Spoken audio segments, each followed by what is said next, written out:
Hey folks, it's still the Lisa Curry Marathon and you're doing great. Congratulations for continuing to listen. So if you haven't listened to parts 1 or parts 2 yet, please go back and listen to those because this episode will make more sense if you do that. And if you choose to just start here, well, that's cool. She's crazy and loud and it wouldn't make sense anyway.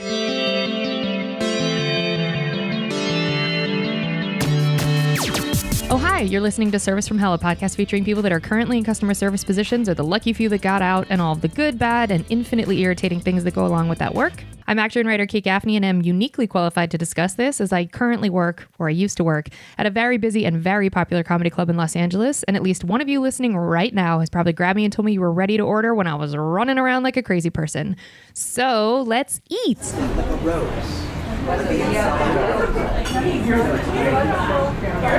Well, isn't it? I mean, I think the thing that astounds some guests when I interviewed Dwayne, he was like, "Yeah, I had 4 or 5 customer service jobs." Like he just tossed out a number, and then as I was asking further questions, we got up to like 15 or 16, and he was like, "Well, I don't know, does working for FedEx count?" And I was like, "Absolutely." He's like, "Well, does working at a call center count?" And I was like, "Absolutely." He goes, "Well, I worked at McDonald's for a day." I was like, "That counts too." You know, it's just I think we, especially because customer service can be so hard, that I think it's very normal for us to just be like, yeah, no, 6 jobs. But anyway, so the last job you told us, Morton's, and then you went, wait, there was one more, because you were about to tell us about the Beverly Hills job. At this point, I'm miserable because I'm like, wait, but you had forgotten a job during Morton's. What was the job you were going to tell us about? Because I wrote down 21, and you go, Yeah. So at this point, I'm like miserable because I'm not doing really any acting or anything. I know I'm going to break up with my boyfriend, but I haven't yet. I feel stuck. I feel like I don't know how to get myself out of it. And I'm living in Burbank, and my friend Chuck is managing a restaurant in Malibu. Okay. And he's oh my God, Lisa, I forgot about this. Mm-hmm. Malibu, just so I want people not LA to understand the geography, Lisa is putting thousands of miles on her car just to get to these fucking jobs because Malibu's beautiful and it's technically LA, I guess, but it's to get to you're driving past the ocean, you're dealing with ocean traffic, and to get from Malibu to Studio City, if you are lucky, that's an hour without traffic. If you are lucky, but realistically it's an hour and a half without traffic. With traffic, that drive has taken me 3 hours before. So you're trying to get to your job. Oh, girl, I'm sorry. So go ahead, tell the story. I was mostly going against traffic with the shifts that I had, but Chuck said to me, he's like, "Yeah, we're in like a weird spot with the restaurant because like we need somebody for Sundays only, but I can't hire somebody for just Sundays." And I was like, "I'll do just Sundays." I also have, and I still have a tiny bit of this, less so now, but where like if somebody has a problem or an issue, I'm like, I want to be the one to solve that for you. So I become valuable to you. Yeah. You know? So then you can't leave me. You didn't say it. I said it. I said it. Yeah, you can. Turns out. I love garbage men. You're free to go in anytime. So okay, wait, did I write that job down? Did I say 21? Are we at 21 with the Malibu job? Or are we at 22? Sure. Fuck. All right, listeners, forgive me. I'm saying 22 because Lisa's also had 57 other jobs she's not talking about that we can't remember, so we're at 22. Go ahead. So you say yes to Sundays only. So I say yes to this, and then I start picking up shifts from other people. So now wait, real quick. What job did you have at the time that you said yes to Malibu? Are you still, so you're still at Morton's at that time? I'm still at Hard Rock. You're still at Hard Rock. So Morton's you had quit. I'm still at and Hard Rock. And the Beverly Hills job that you mentioned earlier, we're not at yet, right? Yeah, we're not there yet. Okay. Not at Beverly Hills yet. So now you're picking up shifts at the Malibu job. I'm just like a few days a week. I'm in Malibu, mostly because I want to get the fuck out of Burbank. Right. Burbank, for anybody that doesn't know, is so boring. It's like rice crackers. It's a town like rice crackers. It's the only place where I've ever had all my shit stolen though was in Burbank. But go ahead. I promise you, hand to God. But it was rice crackers. Keep going. That's crazy. Mm-hmm. So I'm like, I just have to get out of Burbank. So rice crackers, you're like, I'm going to Malibu. I'm going to Malibu a few days a week. Okay. Then I quit like maybe 8 months later because I'm going to Spain to run with the Bulls. And I tell my manager, I'm like, I need a couple of weeks off in June. I'm going to Spain. And my manager says to me, well, you have to wait till the schedule for that week comes out to make sure your shifts are covered. Fuck and I was off. like, that's not how Spain works. That's also not how vacation works. No. And she's like, well, you have to make sure. And I was like, okay, then I quit. Then bye. It's that easy. I was like, no problem. Here's my 2 weeks. And she's like, oh, you're quitting because of the drive, right? And I'm like, no, I'm quitting because I didn't get that time off. And she's like, right, but the drive was really killing you. And I'm like, no, I literally am only quitting because of that. I literally just told you why I'm quitting. Also, the thing, okay, so real quick. So I think this is the part, because you were getting into, like, you weren't pursuing any of the artistic things you wanted to do. There was so I think what people don't understand about customer service, specifically in LA, is it becomes infinitely more torturous because celebrities are part of the rotation of people you'll wait on, or people that you want to make your peers. And particularly in Malibu, you're going to run into more of them. So when you're not pursuing anything. More horrifically, people who are your peers and have found success, quit. And then they're like, oh, I'll take an iced tea, please. And you're like, You're like, we used to work together. But cool. Yeah. I'm just gonna. And they're like, yeah, I just fucked your ex, and I would like an iced tea. That's a real. I mean, well, that person didn't say that, but they had. But that also was real. Okay. So we're at 22, but so she accuses you of, you're quitting because of the drive. Mm-hmm. So you quit the Malibu job, but were you able to? So you still have the Hard Rock connection. You're still working there. Now I'm just Hard Rock. Okay. I go to Spain. I come back. I'm like, I also can't. Oh. So then I start Second City, which I can't pay for. So I'm paying for by interning there. So that's another job. Oh my God. And I had to do that too. And interning there, I don't want to talk shit about a place that taught me improv and that some of my most formidable relationships came out of. Interning there was an actual goddamn nightmare. And I will say unorganized. Unorganized wasn't the issue. It was the fucking personalities, bro. Like, you'd be lucky if you had to work enough intern hours to be able to earn credit for class. But if they didn't like you, they wouldn't schedule you enough intern hours to be able to afford a class. Oh, to be fair, you were a raging bitch. I hate you. So 23. Okay. So you're interning at Second City. Interning at Second City. Oh God. I go through the program. I'm now like flat broke again because I have 2 jobs, one of which only pays for classes. Now, how were you able to afford to go to Spain? I think you're leaving out a detail. You were still... Oh, because at the time, that was when I was working at Morton's and Hard Rock. And you saved for... Oh, wait, I saved for it with like Morton's, Hard Rock, and then it became Hard Rock Marmalade Cafe. It was like there was almost no break of having 2 jobs.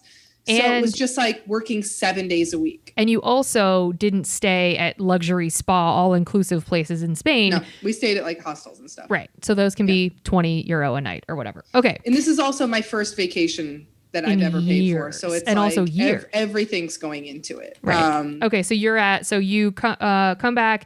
You're Second City interning. We're at 23. Hit me. What else we got?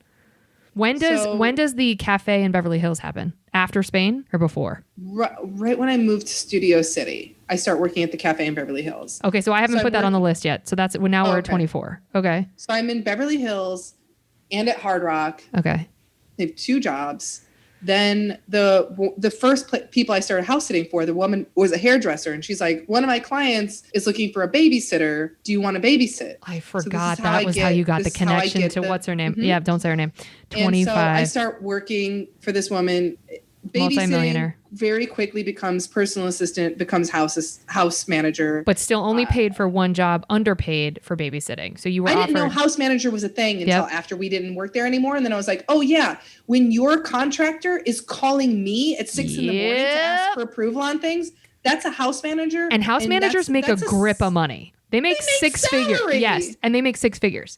If they don't make $20 an hour. No, they sure don't. No, they sure don't. And they also often, if your property's big enough, because I have rich friends, God love them, the house managers often live on site because it's so taxing to run a house like that. Mm-hmm.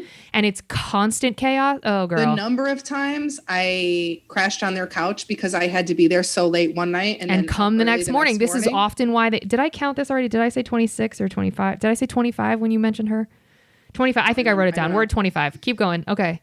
So now you're at Hard Rock. I worked there for a while. I eventually quit Hard Rock, and then I quit Hard Rock. Okay. I'm done with Marmalade Cafe for years at this point. Right. I'm still working in Beverly Hills. I'm working in Beverly Hills like 4 days a week, and then 5 days a week I'm babysitting. Jesus fucking it's too much, bro. It's too much. And then I'm like picking up extra shifts here and But you're also taking classes at Second City during this time. Also taking classes. By now I've started stand up. Girl. It's a shit show.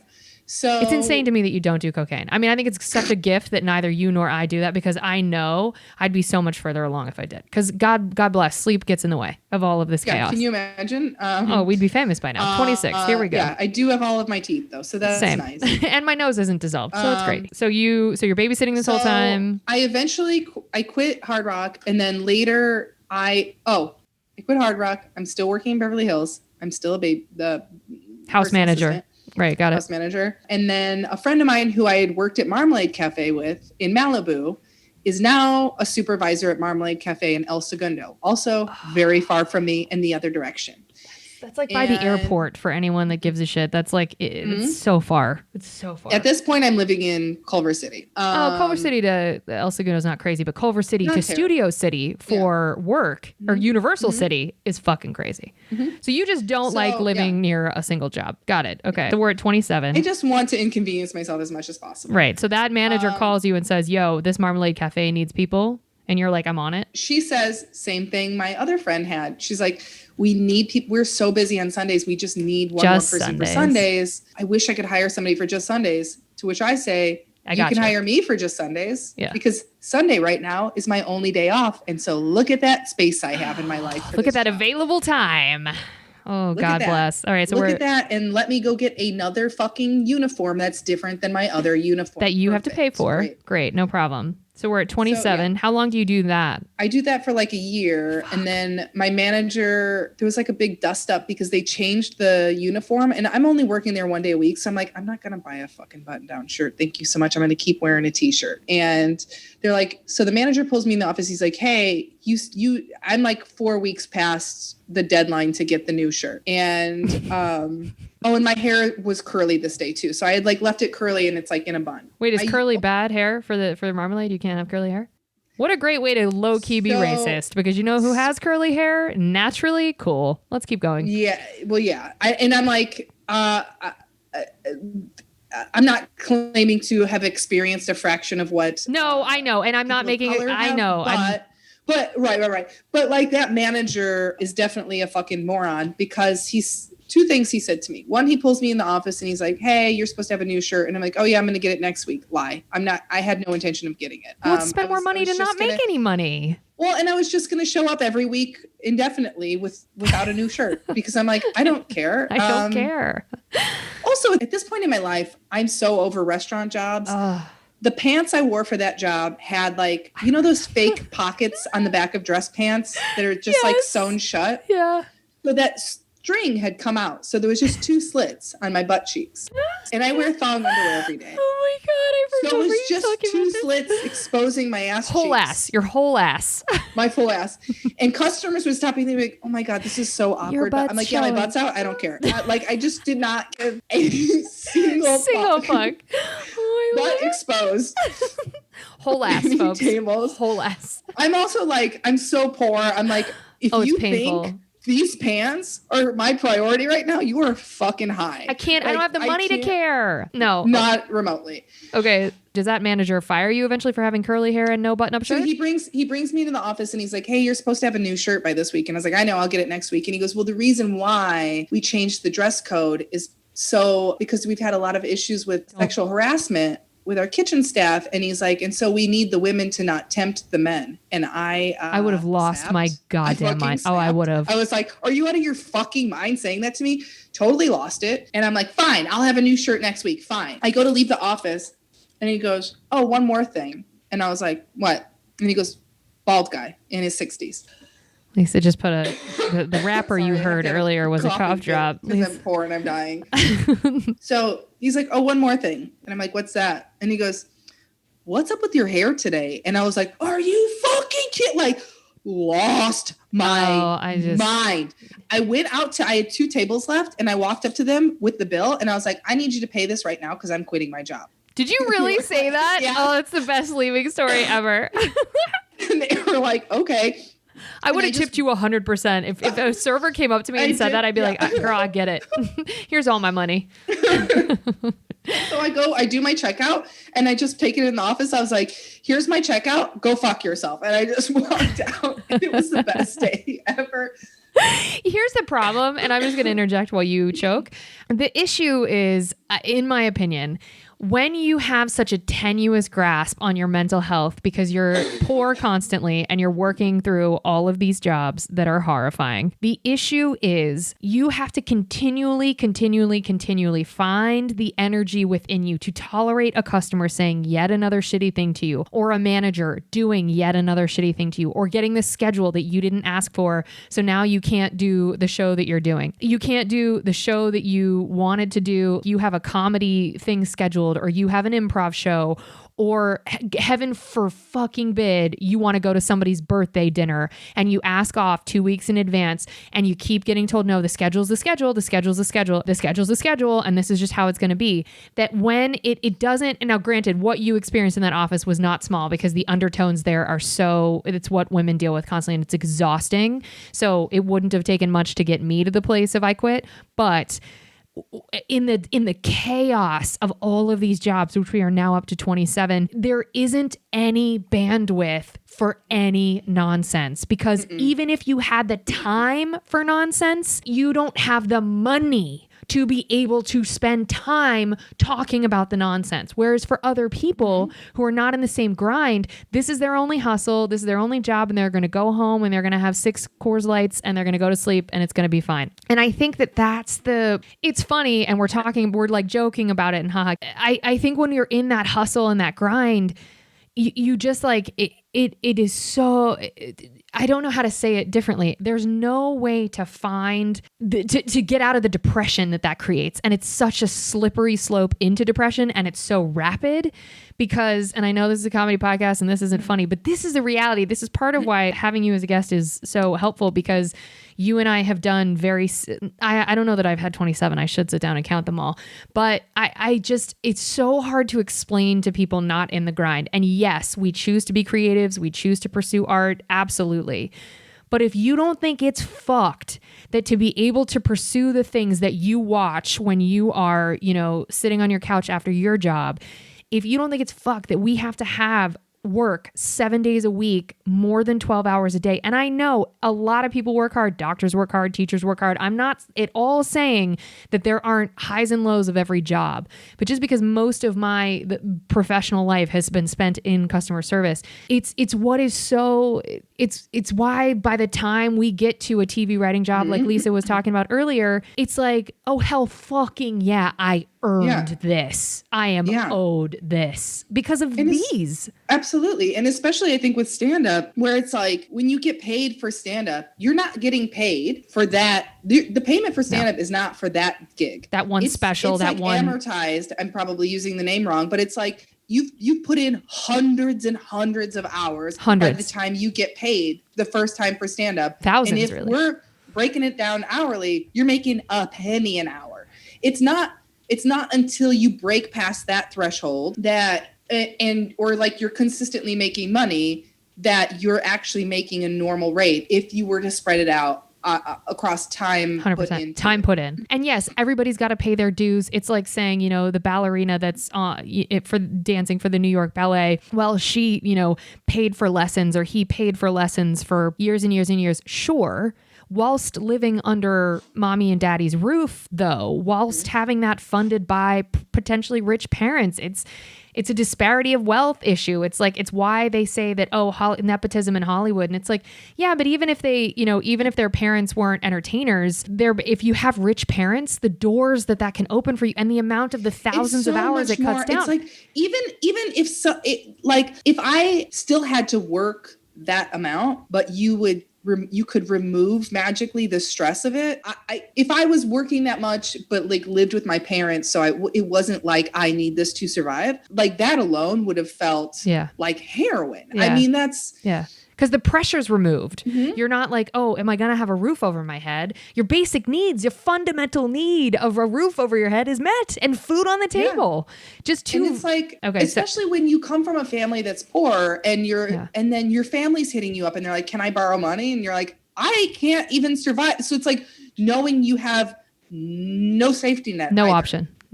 And all your friends are broke. And it's like, it's really hard. And it takes a lot of work for me to not resent people that came up in money. And I still have a resentment. And I try so hard not to, but it's like when you see somebody getting celebrated and they're like, look at, so-and-so is such a comedic genius that they got their first TV writing job a year in. And you're like, motherfucker, I could have done that too. But for the first year, I could barely live. Are you joking? I didn't have the time to put into the thing. It's not that I was lazy or I'm not smarter or I'm not smart enough or like gifted enough or whatever. It's that you cannot. You cannot. Yeah. Especially in a city as expensive as LA, which is where they tell you we got to be to pursue what we want. Okay, so 27. So we're at 27 jobs. What else? Where else are we at? I've counted the club in Beverly Hills and the. Sorry, back to Marmalade. Okay. Beverly Hills. So then for years. So before I quit Marmalade, I text my personal assistant job and I said, okay, because by now I'm working every Saturday and Sunday at Marmalade. So I'm personal assistant Monday through Friday, Marmalade, Saturday, Sunday.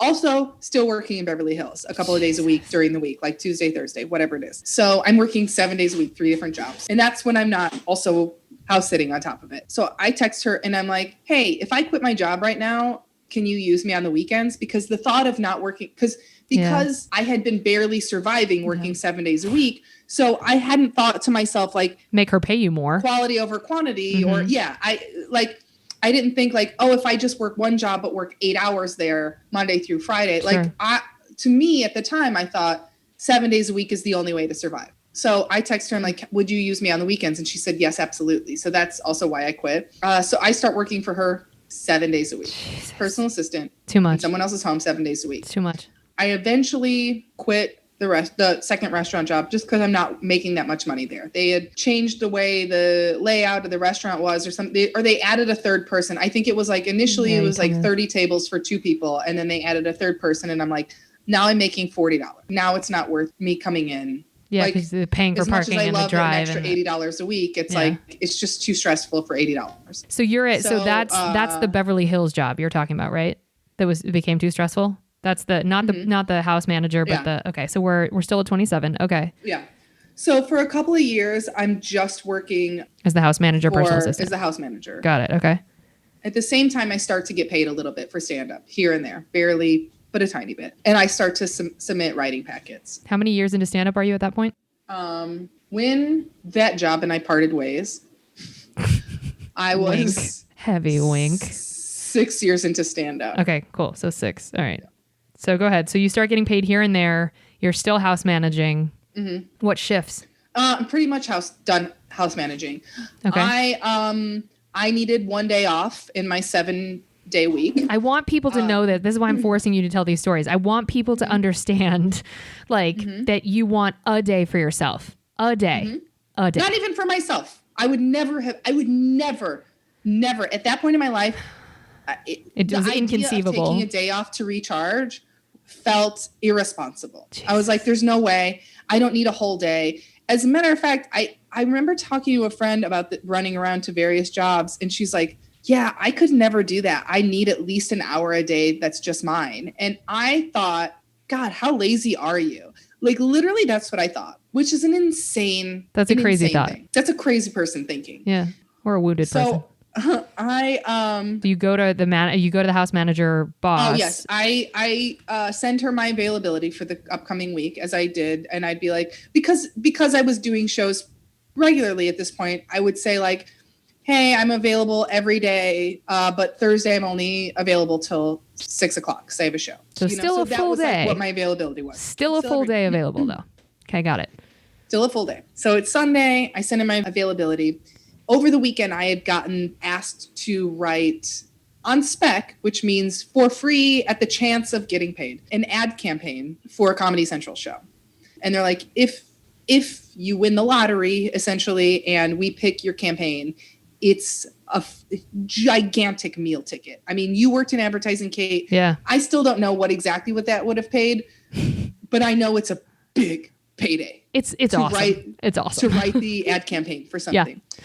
So I'm like, I have to take this chance. So Sunday I email her and I'm like, I can work every day this week, but tomorrow, because this ad campaign is due tomorrow and I have to work on that. And she's like, just come to my house for an hour. And I said, no, I was firm. And I said, I can't. So the very first boundary. A half-hour drive from me. Yeah.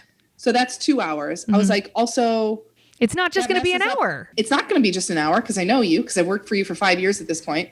Also, I said, and I mean this, I was like, it messes up my flow of writing. Yes. If I'm like writing and the whole day I have to watch the clock and be like, okay, now I have to head to work and then come back, whatever. 1000%. So she waits so I tell her this is due tomorrow at 3:00. So I have to work on, or this is due Tuesday at 3:00. So I have to work on this all day, Monday or whatever. Just for yeah.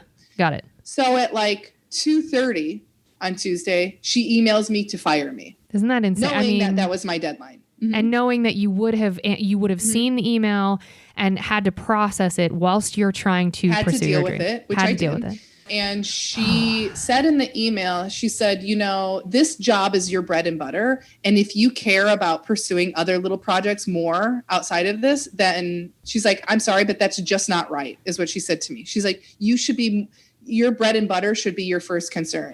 And like, what a nasty thing to say. I mean, it's just so nasty to use the word little projects. It's passive aggressive, borderline aggressive, but also it's just dripping with, I'm letting you know that everything you're doing doesn't matter because it's small. It's just the nastiest fucking thing to say.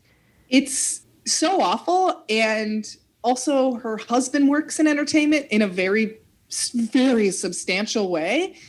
She used to work in entertainment, but they both come from a lot of money. Like it's like you would never understand. Never. You'll never have a clue. You'll never have a clue. I don't need you to have gone through the shit. I need you to give a shit enough about me as a human to care. Yeah, because I know, listen, I have rich friends that have been absolutely fantastic to me, especially in my time in LA. But I've had rich friends who understand the hustle and the struggle, even though they didn't have to walk it. It's kind of like, it's like being an ally, since we've been talking about some race stuff. It's like, to your point that you said earlier, literally will never have one conceivable second of an understanding of what it's like to be a female person of color in any way, shape, or form. Mm-hmm.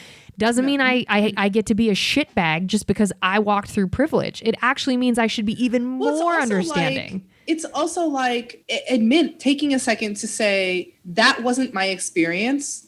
Also, I believe you that was your experience. Hello. Which I think that is, I believe you and I have compassion for you because of it. Yes. And so many wealthy people think they equate poverty with laziness 100%, which is bullshit. Maybe it is, but we just talked about the hustle.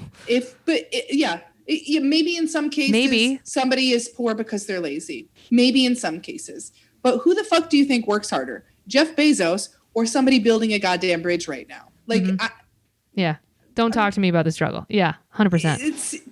It's also like when you factor in the fact that many people that are struggling, most people that are struggling, they don't have access to healthcare.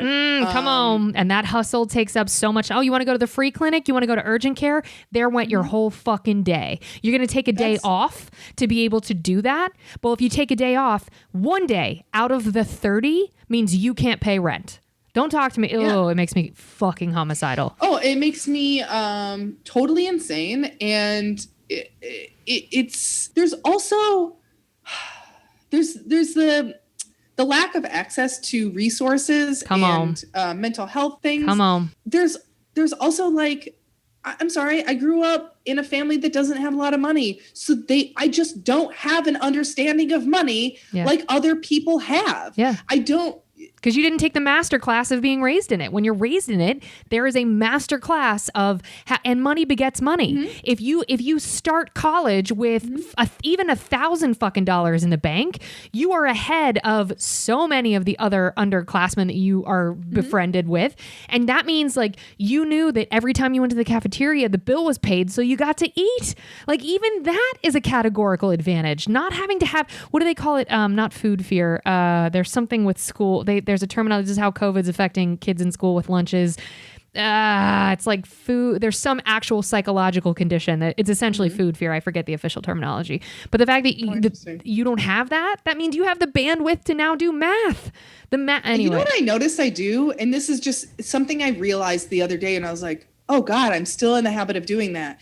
This is so fucked up. It's totally a financial thing. Is years and years ago, I started the habit of like waiting as long as I possibly could in the morning to have breakfast. So that breakfast was almost at lunchtime. So that I could skip have a meal. A banana for quote lunch, and then have dinner early, and then just go to sleep before I would get hungry again. Did you? And so I only have 2 meals a day. So I only have to pay for 2 meals a day.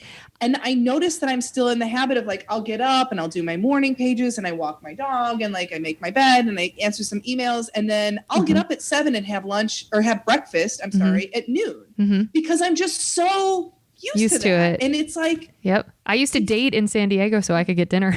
It's so ridiculous. It's insane. Yeah. It's insane because you're like, where can I cut corners on myself? Always. You can always sacrifice yourself. Okay. So we're at 20. So she lets you go. We lose that job. We lose it. We lose that job because we are unavailable for one goddamn day. Okay, great. Fine. So now I'm like, by the way, that was 6 years ago. Yeah. I just opened my first savings account earlier this year. Okay. That's real. That's real. And I'm like, oh my God, I'm like coming at, I can't believe I have money in a savings account. It astounds me. I'm like, wow, this is crazy. You know, like that's insane. So I lose that job. I'm like, I can't do anything. Oh, at the time, 2 friends of mine and I were starting to talk about going on the road to do stand-up. And I was like, well, I don't know. I have to check my schedule. I still have to come back and work 5 days a week. So maybe I can just meet you guys on the weekends, whatever. I lose my job and I'm like, fuck it. I'm going on the road, and we're going on the road for a month. And what a gift. And we put together this huge tour. Oh, no shit. We put together this huge tour, go on the road for a month. I come back desperately poor, place is subletted out. I can't be back in my apartment. I'm sleeping on a dog bed at my cousin's house. Facts. Actually slept on a dog bed. Real story. Saw it. Actually did. Slept on a real dog bed. Different cousin though. Clothes, yeah. Or no, with aunt. My clothes in a pile on the floor so that my head could be supported because the dog bed was only big enough for my body crunched up.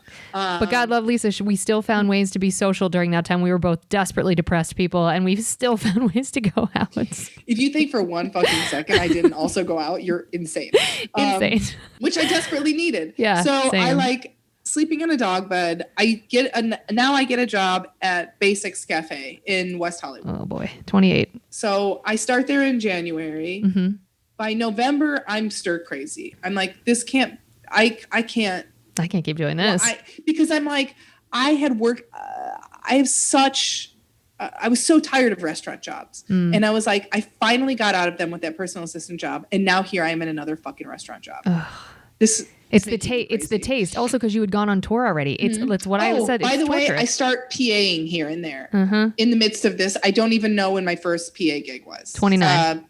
Yeah. Should we give you 2 PA gigs? How many gigs would you say? So it gets up to like November, and I'm like, I have to get out of here. I'm going to go to New York for a couple of weeks to just do shows and hang out. I have a free place to stay. I think I'm going on vacation to New York. Before I get there, that like Thursday or something, my friend that I'm staying with texts me and she's like, hey, the cafe I'm working at needs somebody to bartend brunches this weekend. Do you want to do it? And this is in New York, folks. This is in New York. Okay. Yeah. So I go, okay, sure. So I get to New York on a Thursday. Okay. God bless the owner of this place. He is since passed, right?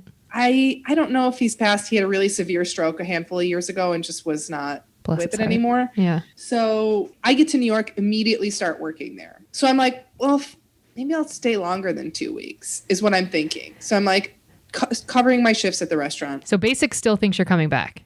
Basic still thinks I'm coming back. Okay. So we're at 30 jobs. I'm in New York bartending. Then our friend Dan Fountain Hi, Dan. is in New York. Hey, Dan. He's in New York and he is producing some kind of like Go 90 Oh, I forgot about this too. thing with Mariah Carey and Katie Couric. And he's like, hey, do you want to come PA on this? So I'm like, sure. So I PA there. 31. Again, on vacation. Oh, I forgot about this too. When I was right after I was living in LA, I went to go visit my mom in Florida and I was so poor. I worked on for the first like 10 years of adulthood, I worked on every vacation because I couldn't afford to not work on vacation. Yep. So my mom was cleaning houses at the time. So I picked up shifts at the house cleaning job. 32. That was the only way I could afford to see my mom for a couple of days. 32. By the way, I was only there for like 4 days. So why not? Why not earn while you're supposed to be relaxing?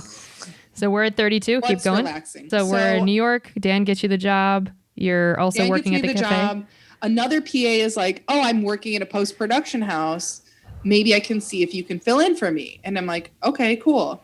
Now, would we So count by now, I'm the like, post-production I house think I as just live in New York now. is that customer service? Would we count the post-production house as customer service? Yeah, Okay. definitely. Sorry, go ahead. So you're like, I think so we're at 33. Because I'm like a front of the house PA, essentially. Okay. So you're like, I think I live in New York now. Yeah. So I go in, interview my former boss now, Stina. She's incredible. She looks at my resume and she's like, oh, you don't want to do this. What do you actually want to do? And I'm like, well, I'm a comic and a writer. And she's like, well, let me forward your resume to people that I know in the business that can help you with that, which didn't pan out, but it was a very nice gesture. Still very lovely. So I fill in for this girl a couple of days and then she ends up leaving. I take over her job full time. So now what was supposed to be a vacation is me just living in New York. I still am subletting my place month to month in LA. And there's a guy living in my place and I'm like, yeah, do you want it for every month? I'm like, do you want to re-up? Do you want it for another month? Do you want it for another month? And I'm working at the Post House Monday through Friday, also bartending a couple of nights a week at the restaurant, also bartending brunch every single Saturday and Sunday. But also, aren't you performing comedy during this time too? You're also performing in LA or also in New doing York? stand-up, also doing mics. Okay. Mm-hmm. Okay, keep going. So for the 7 months that I lived in New York, I was working 7 days a week. And this is 7 days a week and living for free. And that was the closest I had come at that point to getting out of debt. Like I paid down a substantial amount of my debt. And then it just hilariously, I was in New York November through June. So I missed the best months in New York, really. But then it was like hard to keep up with subletting my place. So you come back. And I was going to my nephew's graduation in Indiana and my friend Brandy was on the road. So like I went to the graduation, met up with Brandy, did a bunch of gigs. Is that Brandy Posey?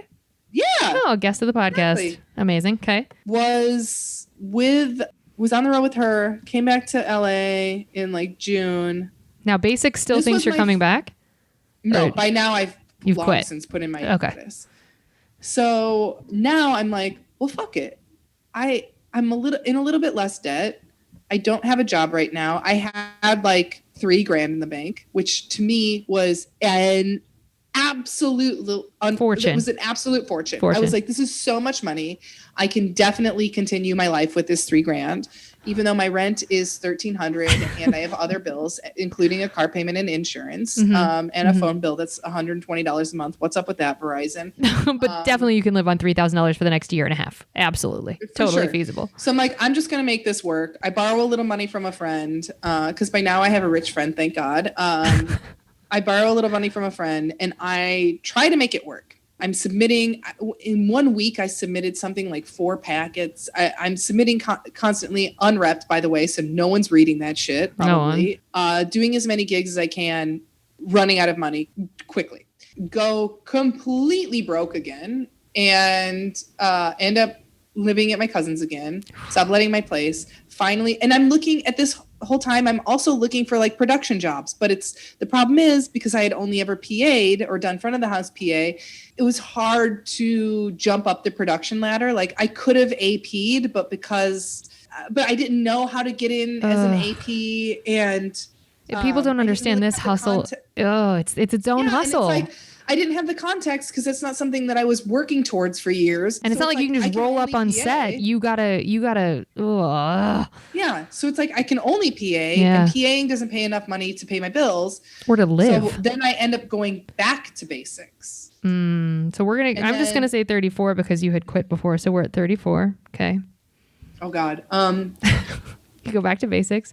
Now, did you have to eat shit to be able to get the job back, or were they willing to? They were happy to have you. They took me back pretty quickly, which was nice. And then I made great money there. And then, I was there for another year. Mm-hmm. Wait, year and some change, right? Because that would have been. Yeah, I was there a year and a half, and then I was just like, I can't take this anymore, and I reached another breaking point, and that took me to last year. 2019 when I started booking my overseas tour because I'm like I can't be here anymore. I'm gonna have a nervous breakdown. Mm-hmm. I can't wait tables one more fucking day. I can't have one more person. By the way, never talk to your server like they're stupid. They're not stupid. People aren't waiting tables because they're stupid. People aren't stripping because they're stupid. They're not doing. People aren't your Uber driver because they're stupid. Any customer service job, stop assuming that they're dumb. It's so irritating.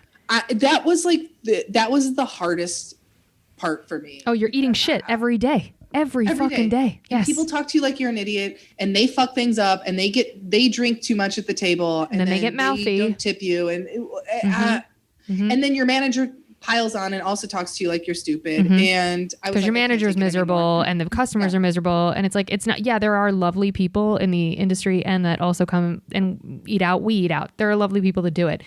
But the eating shit every day, I don't know how people make a career out of it. It's too hard. No idea. So I just decide, I'm like, this is it. I'm just going to do something huge and it's going to launch me out of this. And I booked a 2-month tour of Europe, which after Europe, so I have a plane ticket from LA to London, from London to New York. I then am in New York for 2 months living for free and just doing stand-up. And making contacts and like just every day hustling my fucking ass off and like trying to make something happen and like getting really close with writing jobs and then not getting them. It's the false start. It's exhausting. Yeah. Oh, also the summer prior, 2018, I was writing on another pilot and I thought that was gonna.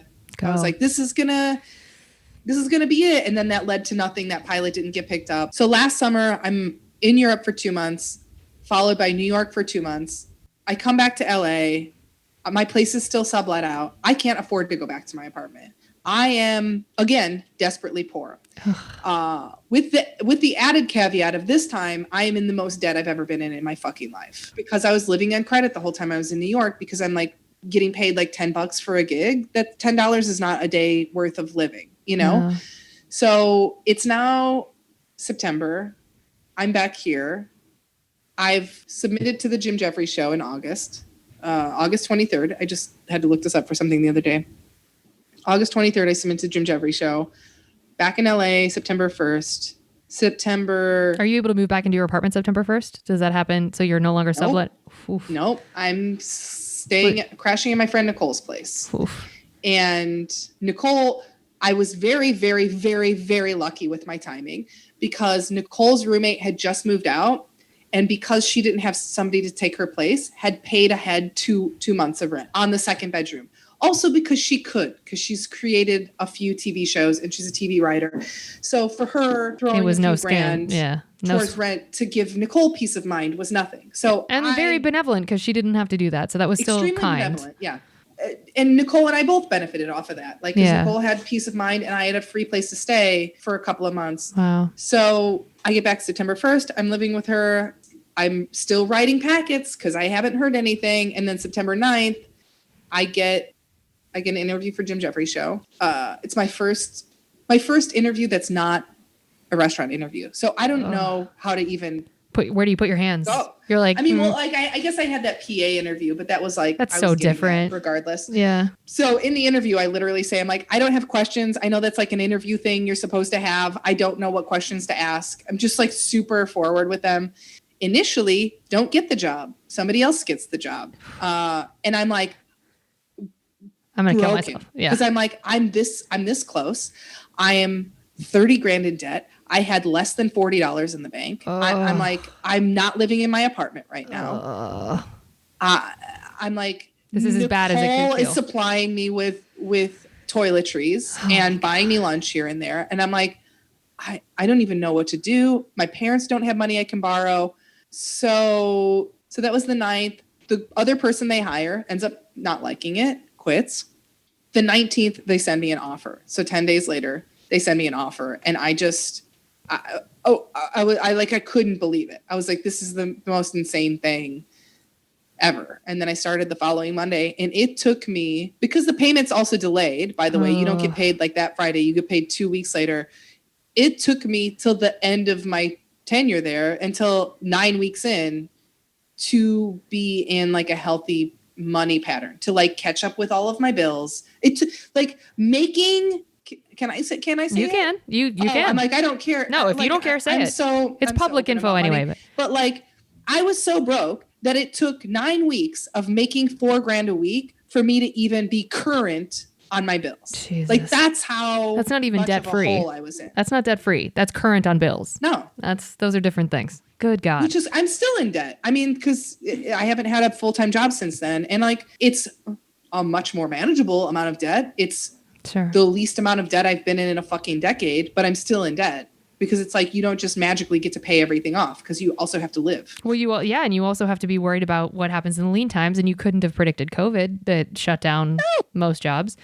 Okay, so the final answer for this question was 34. You are by far, you've had the most customer service jobs of any guest we've had. I say that every time somebody passes like 17, because we had somebody that had 20.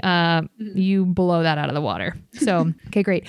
Of all of the customer service jobs, don't say comedy because we already know, what's your favorite? Oh, what's my favorite? Of the customer service jobs. It's a toss-up. Not to like compliment corporations, but Morton's was a hell of a company to work for.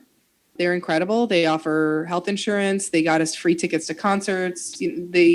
At least the location I worked at, they treated us really well. I loved, if we're counting the front of the house PA job, I fucking loved working at that post house. That was my favorite job. And you know what? Actually, when I went to visit New York before I had Jim Jeffries' show, not last summer, but maybe like last January or something, I went to New York on vacation for a week, and I picked up a couple of shifts because the front desk girl like had a doctor's appointment or something. So I just filled in for her. And I still would today, because I love those bosses so much, and I love that company so much. And they're also very pro women, right? They're very pro women, and it doesn't feel, they don't talk to you like you're stupid, and you're dealing with people that are shooting commercials and they do post for a lot of comedy shows. And, so you're seeing people in your world, and it's really, and it's not hard. And, they gave me the space to learn, it was really nice.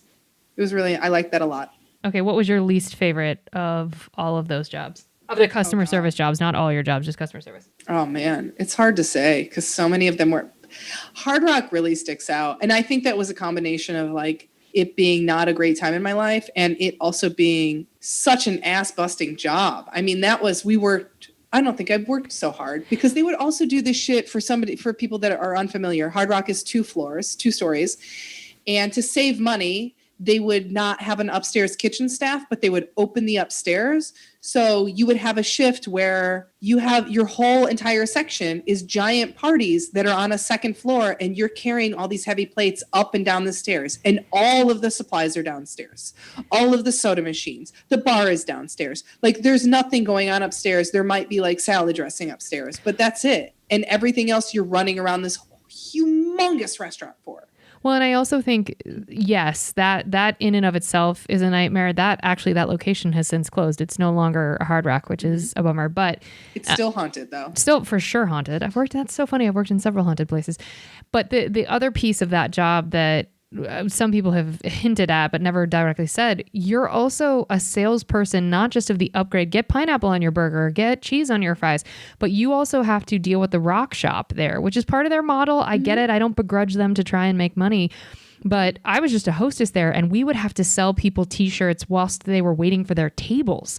And that was the expectation. So it was like, It wasn't just a throwaway That was restaurant the job. expectation, and that's your schedule depends on it. And Correct. it's like your schedule's made by sales. So it's like if you don't guilt somebody into buying a $30 t-shirt that they don't fucking want, then you don't get to work Saturday. Then you can't pay your rent. And Yes. it's like It's lorded over you too. I still have guilt because it's like you would have families come in there where they're like, it's where and I think coming from poverty, like you see a family that's in You there. can smell and your own. This is their one big event of the year. Of the is decade, going- potentially, is going on is to going eat like to this. Universal and then Yep. eating at Hard Rock. Yep. And you're They've like, been do you want to saving. add mushrooms to that? Do you want to add avocado? And you nickel and dime the fuck out of them.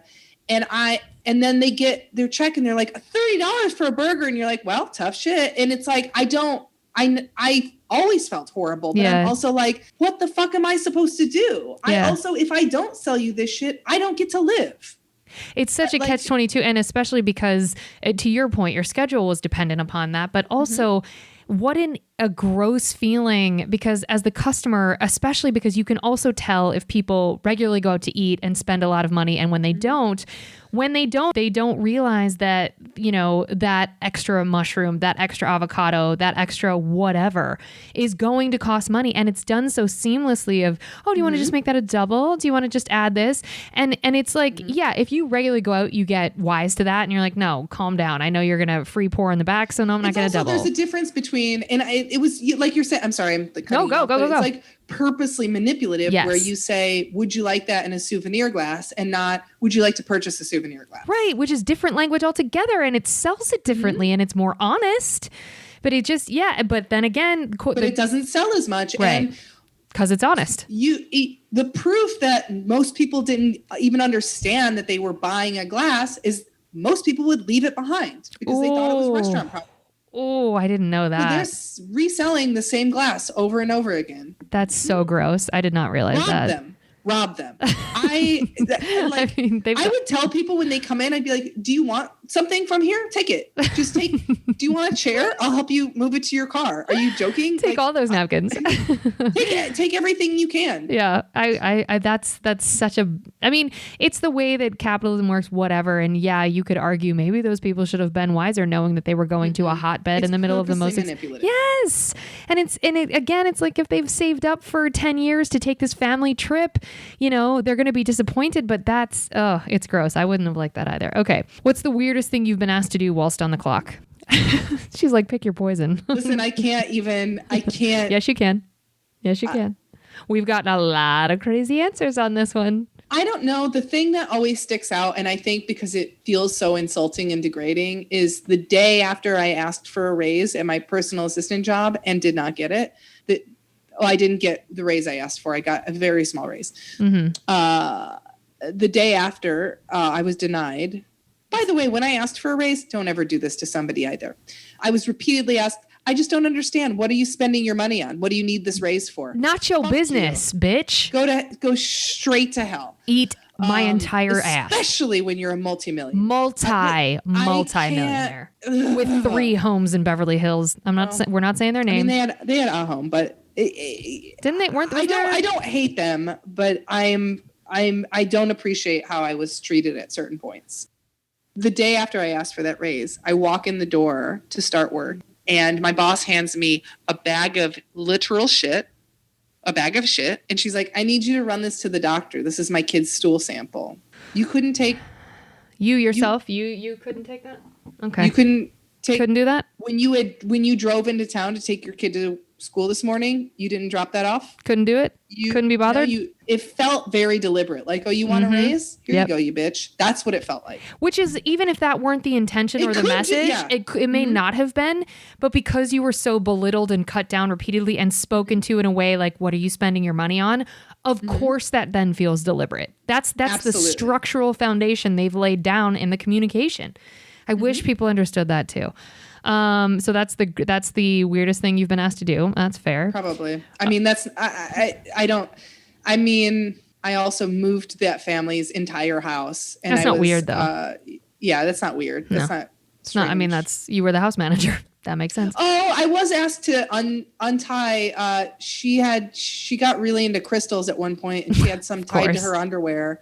Lisa, couldn't undo the knot, so she asked me to untie the knot and the crystals that were tied to her underwear. Nope, hardcore. No. Okay, that wins. So bag of shit or crystal undies. I don't know. We're tied. Okay, I would agree with that. What's an incident that made them ask to speak with your manager? And I added to this, and I know you have a lot of these, so we'll take our time and list them all as what I added. I've never said that on the podcast before, but I know then you sometimes, can say some things. So let them know. I don't know. I think people were mostly too scared to ask for the manager by the time I made a comment. Lisa has this energy shift that when she's going to be mad at you, a part of you, even as her friend, part of you wonders if you will survive the experience. No bullshit. And so you walk this fine line of, do I push this or do I not? One time I was, go ahead. No, you go. One time I went to this table, and I'm surprised I didn't get complaints constantly. Me too. I had to add more to this question. I'm shocked. One time I went to this table, and there's 5 guys there, and 4 of them had ordered pasta, and 1 orders a burger, right? This is at Hard Rock. The plates are goddamn heavy. So I go over, and I have like 4 plates of pasta. I don't have the burger. It's 4 grown men, or 5 grown men. And I'm like, all right, guys, who's got the blackened chicken pasta? And this guy goes, oh, and like raises his hand. He goes, oh, I have the burger. And I go, all right, well, when that burger comes out, you just raise your little hand as high as you can. And I was like, and he was like, oh my God. It is my favorite thing to say the thing in the shitty way that can't get you fired, because what could he say? My server told me to wait for the burger that was still going to come out, or that they could raise, you couldn't get fired out of it. Oh, it's my favorite when that biting wit stuff can happen. I live for those moments. One time I was bussing this table. It was like a big table of teenagers, which is like the worst. Nightmare. The only thing worse than that is a bachelorette party. Kill yourself. And I fucking have arms full of, I'm picking up dirty dishes from the table, right? I turn to go back to the dish room. I start walking in the dish room, and this kid goes, oh, hey, and is holding up his plate. He's like, mine's dirty too. And I go, oh, okay. And I come over to him and I squat down. I go, just balance it on my head, okay? And he's like, oh, I guess I'll wait. And I'm like, yeah, you're going to fucking wait. You dumbass. You're going to wait. Oh, I just love, it's biting. I mean, you couldn't, All the meanest shit I ever said was at Hard Rock, for sure. Well, you were over. You left before you were over. Here's the weirdest thing that's ever happened. I had a table one time that had, God bless them, they started with dessert, had pasta, and then went back to a second round of dessert. Live your life. How are you alive? Hashtag live your life. Don't talk shit about them. And those are goals. Paper napkins like crumbled up on the table. So I just grab all the napkins, and I just grab all of them, throw them away. I come back, and this old woman is like wailing, and she's like, my teeth. And I'm like, excuse me? You threw away her teeth? She had put her teeth in a fucking crumbled up napkin. I'm sorry. What was she supposed to put it into the water glass? What did you want her to do with it? I mean, we had to go through the trash. No. Because it was false teeth. They're so expensive. They are. I refused. I was like, that can be the manager's job. That can be something you do. And I just pretend. I was like, I'm so busy. I don't have time to look through the trash. I will pick up more tables. I will work at another restaurant during this shift so that I don't have to look through the trash. Okay, the manager searched through the trash and found her goddamn teeth. Did they find them? Do you have Selling Roses on there? No, you never said it.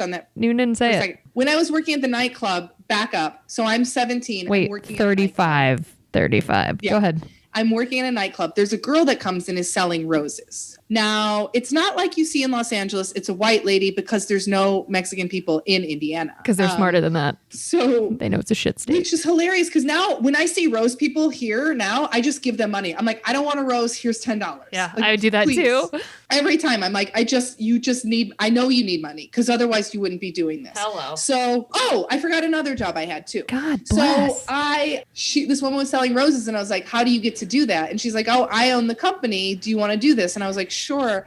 The only reason I wanted to do it, guys, is because I was underage. And I'm like, I have access to this nightclub. That bitch has access to every nightclub. So I started selling roses as a way to get into nightclubs. Underage. And then what happened was I'm like 17, 18 at the time, dressing like a full hoe. And Don't hoe shame. I'm in Indiana. People, because I'm working for this rose business, the security at the clubs and bars that I'm going to assume I'm 21. I'm not. And then on my days off, I would just go to the fucking bar and they'd be like, oh, hey, what's up, Lisa? Because they had seen me selling roses there. So they think there's no reason to fucking card me. Amazing. A great scam. A great scam. What's the other job you just thought of? Oh, the other job, when I first moved here, that rose girl hooked me up with another rose girl here who was also an actress. And so she had her own rose business. So I sold roses for her, but I was her personal assistant. That 36, was my other first job. 37. So 37 is a nice, uneven 37. Great. There's probably another one I'm forgetting. I'm sure there is. I'm not going to even edit it in the right order. I'm just going to let it pepper in whenever it happens because I'm sure that happens again. Okay. So what was the last straw that got you out of any of the various customer service jobs? Was there, besides, we heard the marmalade story, but was there another incident where you were like, this job can suck every part of my body in the worst way? Unfortunately, I have a really high threshold for being treated like shit. Same. So it was just like I had reached this vague, in my mind, I was just like, I can't do this anymore. I have to find a way out of this. Yeah. And there wasn't like one incident. It was just a barrage of incidents, you know. Generally I also knew I was going to get fired from Hard Rock, which is why I quit, because there was a new manager and he did not like my attitude, if you can believe it. What? And an old manager I was friends with, knowing I collect postcards, mail me something, sent me a postcard that said, Danny's going to fire you next week. Put in your 2 weeks. Ralph's a good dude. That's a good dude. Yeah. Okay. And that's just a nice thing to do. Anyway, I added this question for you too. Have you ever told a customer to fuck off? Oh yeah. Okay, I mean, maybe not directly. I've definitely gone over to tables. When I worked at Basics, I also started to get away with a lot. Correct. You got away with, I would have fired you so fast from there. So many times. There was a table full of British people that had come in like 3 days in a row and had not tipped at all. And finally I went over and I was like, hey guys, like as they sat down, I was like, I just want to make one thing clear. Here in America, we tip and you guys haven't been tipping and it is what it is, but you need to tip now. And they were like, oh yeah, we know that. And I'm like, okay, because yesterday you left nothing and the day before you left nothing. And like, so I end up paying for you to eat here and that's not a workable situation for me. So I just need to make sure, good for you, girl. You know, and they were like, oh yeah, of course. And then they left me nothing.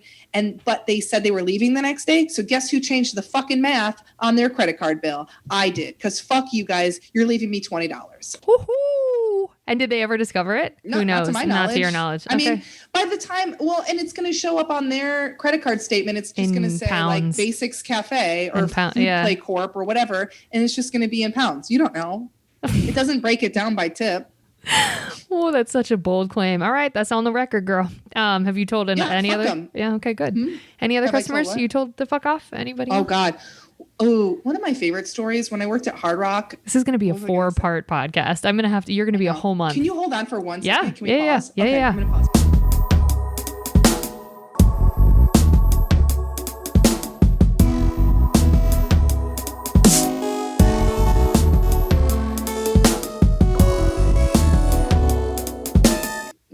For a while, you have to stop, Luna. This is actually not acceptable. Oh, podcasting in quarantine. I need Rogan fuck you money so I can just have a studio. I know, right?